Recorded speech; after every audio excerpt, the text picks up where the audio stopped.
Chapter 3 looks at both matter and energy. So we saw some examples of classification of matter and physical and chemical properties. So these practice problems here are going to look at the energy aspect of this chapter. So the first one tells us we have a 55.67 gram sample of lead. Lead has a specific heat of 0.123 joules per gram degree Celsius. So they want to know what the final temperature would be if 657 calories of energy were absorbed with a starting temperature of 75 degrees Fahrenheit. Okay, so for this problem, first they told us the specific heat is 0.123 joules per gram degree Celsius. So this is important because it has some very specific units that we're going to need to use for this. We have joules, we have grams, we have degrees Celsius. So for energy, really the only formula they gave us in this chapter is Q equals M times C times delta T, where Q, this is heat energy, M is mass, C is the specific heat, and delta T is a temperature change. So a temperature change would be a final temperature, subtract an initial temperature. So we have TF minus TI. So in order to have our specific heat with these particular units here, we have specific units in our formula. So our SI energy unit is joules, which is capital J. Our mass is grams. Our specific heat is generally reported in joules per gram degrees Celsius. And our delta T will be in degrees Celsius or sometimes would be reported in Kelvin. So a change in temperature of 1 degree Celsius is equal to a change in temperature of 1 Kelvin. So sometimes you'll see this in degrees Celsius and sometimes you'll see it in Kelvin. Okay, so again, in order to use this, we just need to make sure our units are going to match up. So the first one they gave us was 657 calories of energy. So in order to substitute energy into Q, we're going to have to change these calories to joules. So our conversion factor here is there are 4.184 joules for every 1 calorie. Okay, so regular standard dimensional analysis, our calories cancel. So we have 2,748.9 joules. Sorry, that is a 7. Okay, so turning our calories to joules gives us 48.9 joules. So we're going to track our significant figures at the end of the problem here. Okay, so next, so we have our Q in units of joules. So next, let's look at our temperature. Our temperature was 75 degrees Fahrenheit. We're going to need to turn that into Celsius. Okay, so our formula for temperature conversion is a temperature in Celsius is equal to a temperature in Fahrenheit, subtract 32 divided by 1.8. Okay, so the reason why we have formulas for temperature conversions is because the 0 point of all of our temperature scales are different. So the 0 for Celsius is the temperature where water freezes. The temperature in Fahrenheit of 0 is much, much colder than that freezing temperature of water. In fact, 32 degrees, essentially lower than that. So we do have these formulas because this is really the only scale where 0 is not the same. So here 0 calories and 0 joules would be the same. We can use simple dimensional analysis. For temperature conversions, again, all temperature scales have a very, very different 0 point, so we use formulas for that.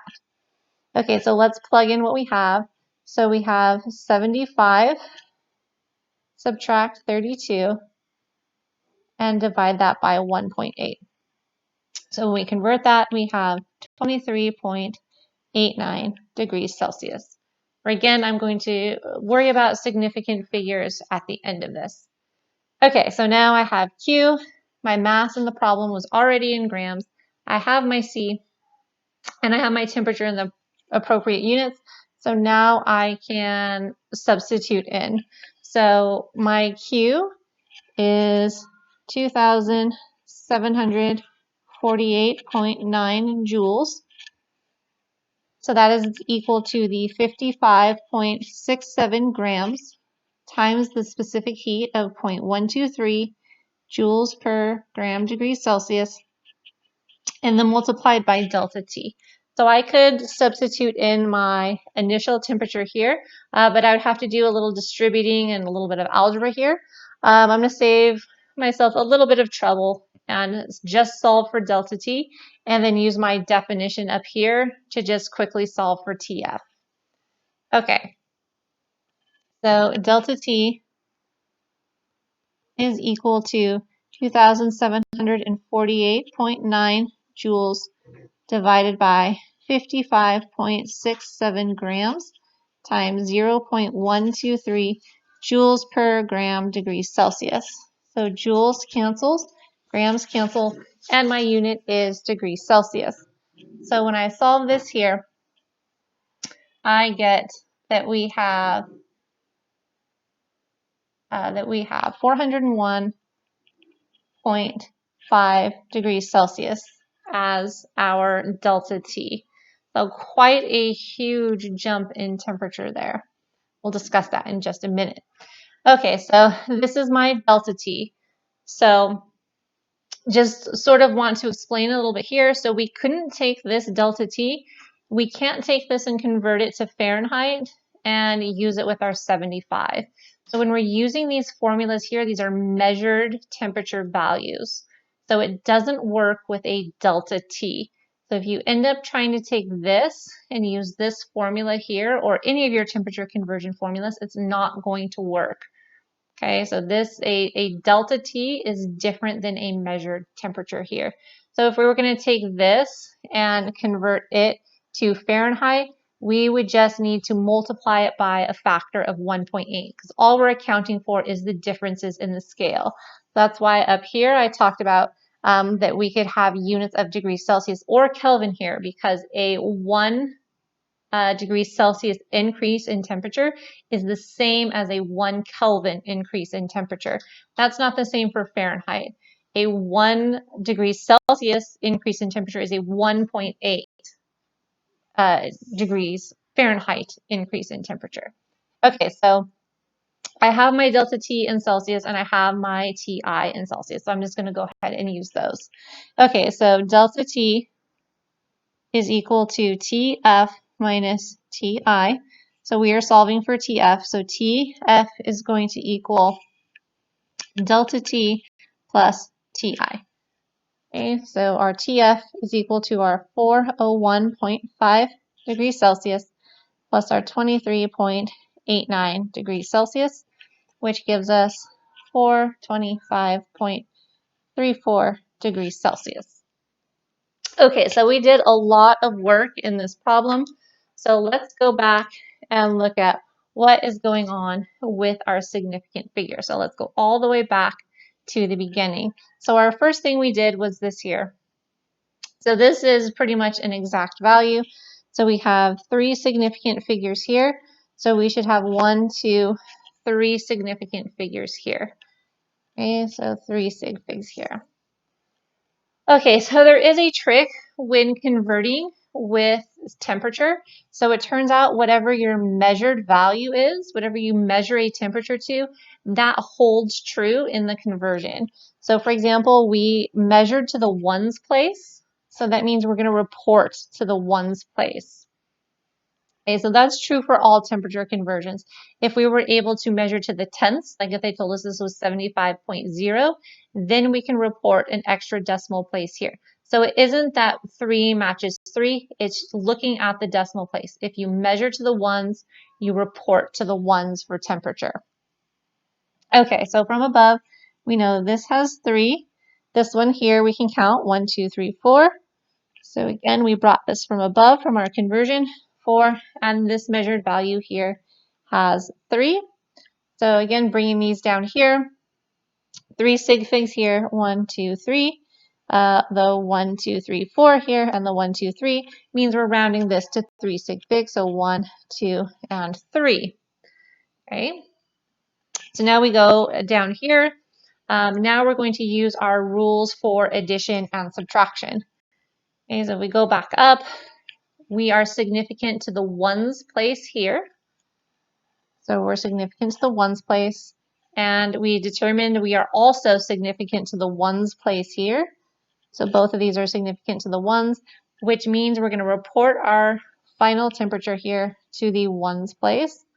So we'll have the ones place here. Okay, so we will round this, or we'll keep this at 425 degrees Celsius. Okay, so we're almost done with this problem. This problem then asked us to report that final temperature in degrees Fahrenheit. So one last conversion for us here. So temperature in degrees Fahrenheit is equal to temperature measured in Celsius times 1.8 and then plus 32. So our Celsius, I'm going to keep the 425.34 for now, times 1.8 plus 32. Converting that gives me here, let's see, I accidentally rounded too soon. So we have 425.34 times 1.8 and then plus 32. This gives us 797.61